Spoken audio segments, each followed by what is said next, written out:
Je vais appeler Ali Bey Nasri, s'il vous plaît, président de l'Annexal, le directeur général de la salle Boublenza, Chaki Boublenza, je vous en prie, Rassim Benranem, chef de délégation algérienne Rencontre Africa 2017, l'entreprise Affiche, et Rafiq Belhadja Mara, Business Development Manager chez Bolloré, le groupe Bolloré. La parole en premier à Ali Bey Nasri, puisqu'on parle d'export vers l'Afrique, et vous en tant qu'Annexal, c'est un domaine sur lequel vous revenez pratiquement tout le temps. Je vais être très bref. Je vais un peu zapper un peu. J'avais prévu un PowerPoint, mais compte tenu des délais, certainement, on va passer dessus. J'ai fait un peu, donc, ça c'est le commerce d'Algérie. Je passe, tout le monde. Alors, pour parler de l'Afrique et de l'expérience, et je vais aller sur la logistique. J'ai dit une fois, on était malade du commerce extérieur en tant qu'opérateur. Je peux réitérer maintenant que nous sommes malades aussi de la logistique. Il est clair que la compétitivité, je ne voudrais pas revenir à ce qui a été dit, que nous souffrons énormément dans le domaine de la compétitivité. Et je vais vous citer un exemple très précis. Donc j'étais en contact avec un Camerounais à Douala pour l'exportation de boissons algériennes, de jus. Et j'avais négocié avec lui parce que c'était un prospect qui était très intéressant pour nous. Et j'étais donc prêt à aller très loin avec lui. Et on avait discuté pratiquement carte sur table, parce que ça m'intéressait énormément d'avoir un business avec ce Camerounais. Et j'avais donc comparé, j'étais en concurrence avec un Égyptien. Et quand on a comparé les prix en FOB, j'étais plus intéressant que l'Égyptien. Mais malheureusement, j'ai été éliminé parce que Alexandrie Douala était plus compétitif, était moins cher de 18% par rapport à nous. Donc on a été éliminé justement par ce coût d'acheminement. La logistique, moi j'ai fait des propositions concernant l'Afrique. Je ne voudrais pas revenir sur ce qui a été dit tout à l'heure par notre ami M. Ayadi. Il est clair que nous sommes amputés donc d'un bras, disons, très efficace qui est la route transsaharienne. La compétitivité de l'Algérie vers l'Afrique passe par cette route. Nous pouvons mettre donc pratiquement Niamey, disons entre 13 et 14 jours d'Alger. Nous pouvons réduire aussi les coûts au moins de 30 à 35%. Donc je fais une petite présentation de l'entreprise. La salle Boublenza est une entreprise de droit algérien, société familiale, spécialisée dans la transformation de produits agricoles, mais spécialement la caroube. Donc nous, on fait la première transformation, la deuxième transformation. En 2016, nous avons créé un centre de recherche et développement pour valoriser encore plus les dérivés de la caroube et en parallèle se diversifier vers d'autres produits parce que la tendance mondiale, la tendance actuelle est d'aller vers les produits naturels. Aujourd'hui, notre société exporte vers les 5 continents, plus de 30 pays à l'échelle mondiale.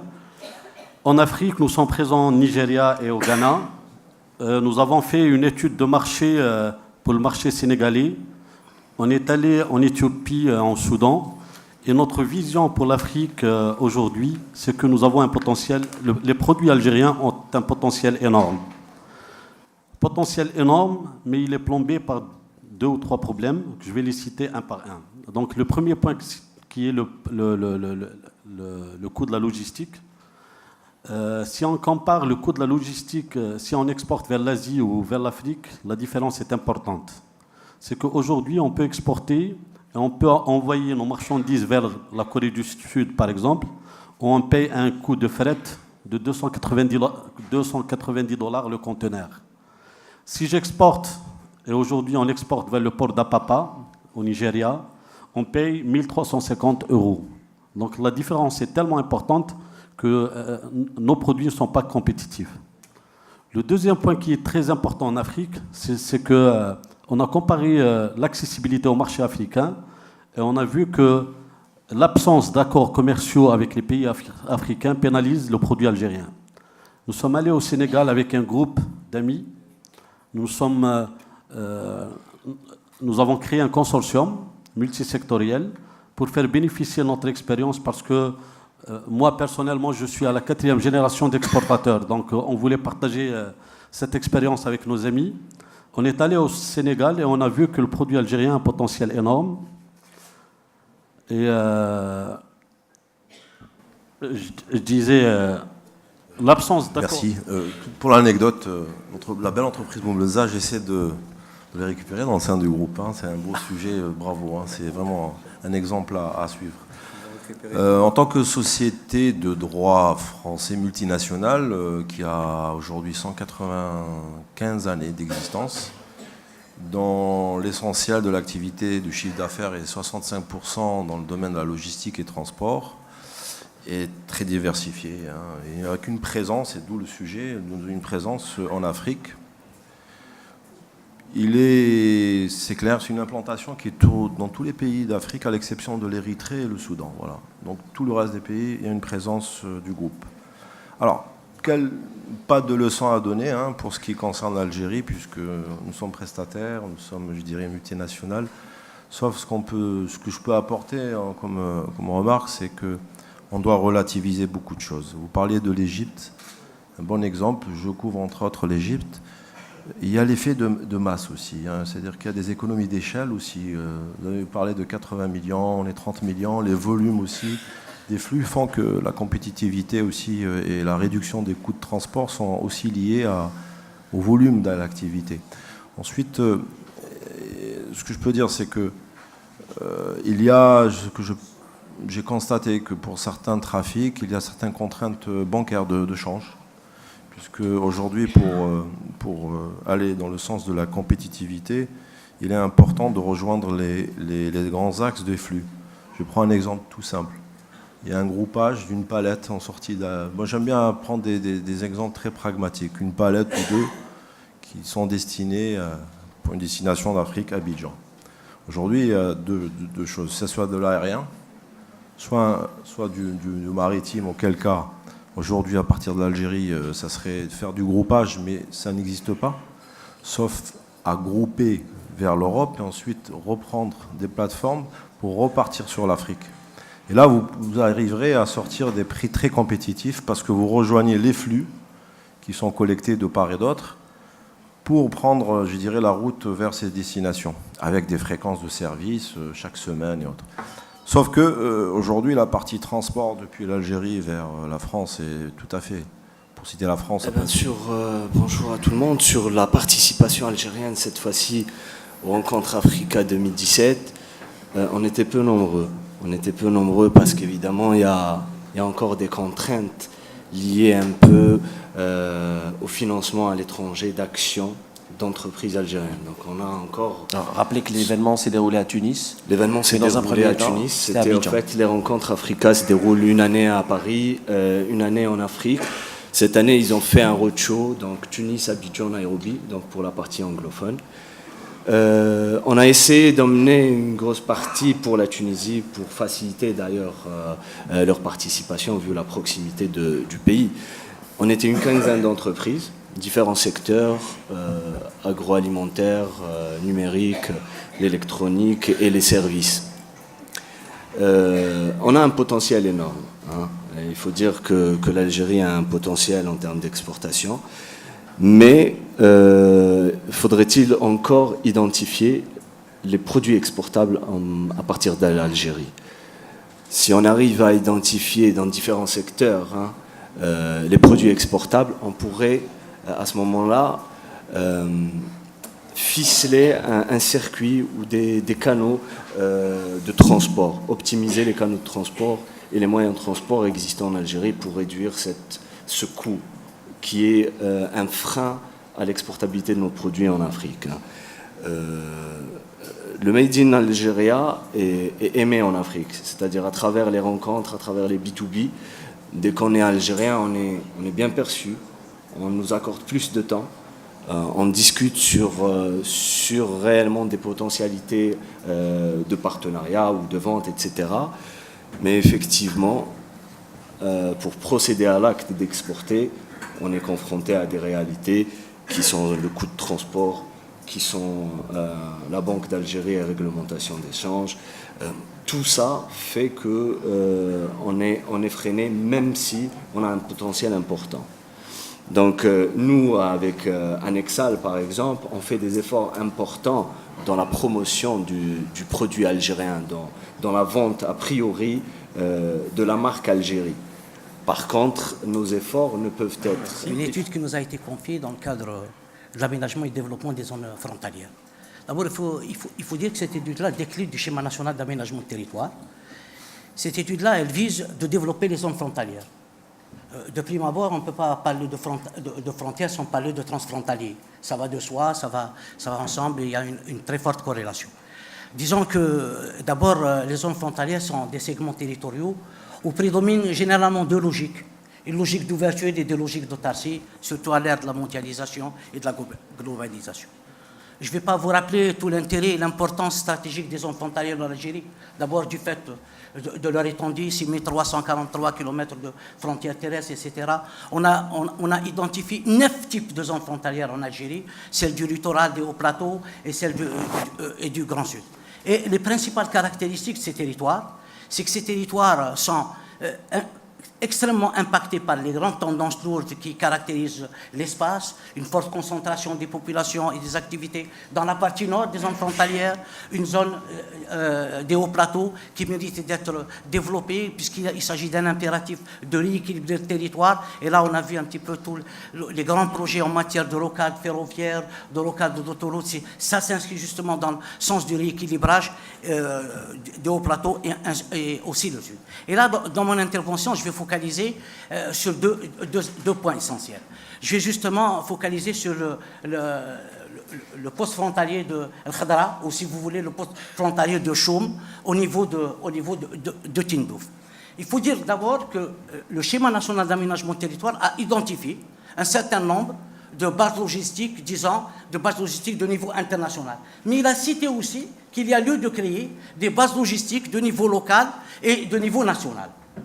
Mais nous, puisqu'il s'agit de développer avant les zones frontalières, je crois qu'il ne faut pas aussi considérer que les zones frontalières comme étant juste des couloirs de transit de marchandises. Les zones frontalières, c'est des hommes, c'est des activités et c'est des territoires à promouvoir. Et c'est là où l'enjeu de la création des bases logistiques, il est stratégique. Pourquoi ? Nous, au niveau de l'aménagement de territoire, on leur donne au moins 2 ou 3 fonctions essentielles. D'abord, ces bases logistiques locales, elles doivent nous permettre d'alimenter les populations locales et de stabiliser les populations de ces territoires. Président de l'association professionnelle des agents maritimes algériens. J'avais d'ailleurs invité Sinasri à plusieurs reprises d'assister avec nous aux réunions du bureau pour expliciter un peu justement tous ces aspects de transport maritime, de coûts maritimes, etc. Parce que ce que disait M. Belhaj, il faut quand même de la technicité, si vous voulez, pour essayer d'abord de dépassionner les questions et de les aborder de manière beaucoup plus conceptuelle.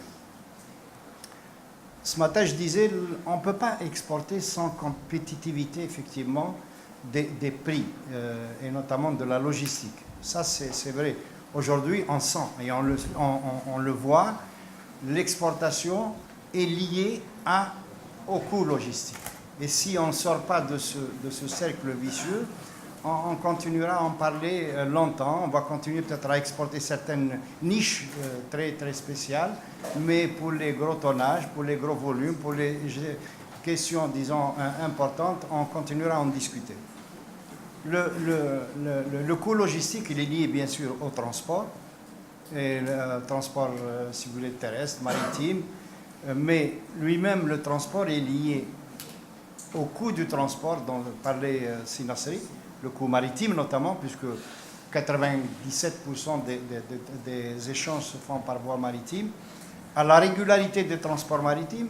Là aussi, il faut en discuter, savoir ce que c'est, pourquoi éventuellement dans les pays voisins, on voit qu'il y a une régularité des dessertes et qu'en Algérie, il n'y a pas de régularité des dessertes. Je dois dire que pour les fruits et légumes, si on veut en exporter, il faut une régularité. C'est comme l'avion, le navire. Hein. Il doit partir à telle heure, il doit partir à telle heure. On ne peut pas attendre 4 jours un navire. Et il y a également, si vous voulez, dans l'éco-logistique, les procédures, d'abord nationales, de commerce extérieur, également de destination.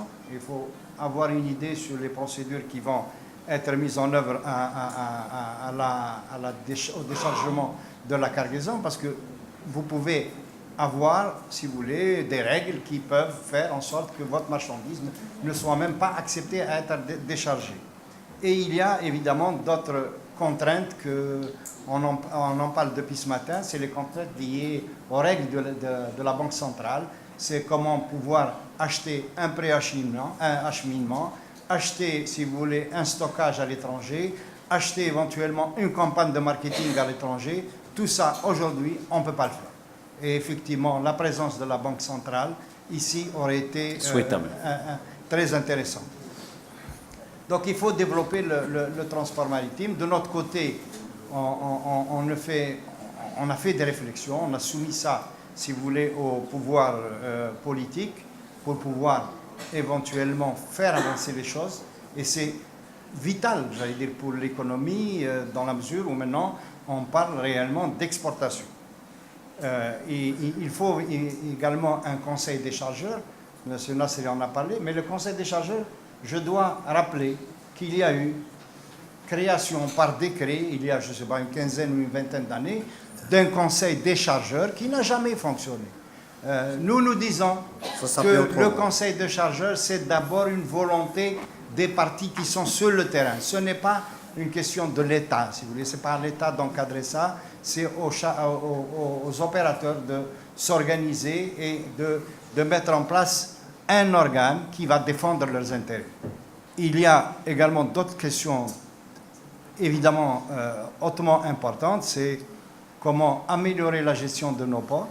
Le coût maritime est lié, qu'on le veuille ou pas, à la gestion de nos ports aujourd'hui, qui doit être revue totalement, revoir leur développement. On a souvent soufflé l'idée de faire participer des opérateurs ou des représentants de l'utilisation des ports au niveau des conseils d'administration des ports. Je ne comprends pas qu'aujourd'hui, je dois le dire, et beaucoup de gens le savent, le port, je pense, est aujourd'hui la seule société, ou la seule entreprise, pardon, qui peut fixer ses tarifs elle-même, sans qu'il y ait aucun contrôle, ni de l'administration, ni d'un environnement étatique. Comme le prix tarifaire ou le tarif du port est fixé par le conseil d'administration du port, qui regroupe des représentants d'entreprises publiques. Et il y a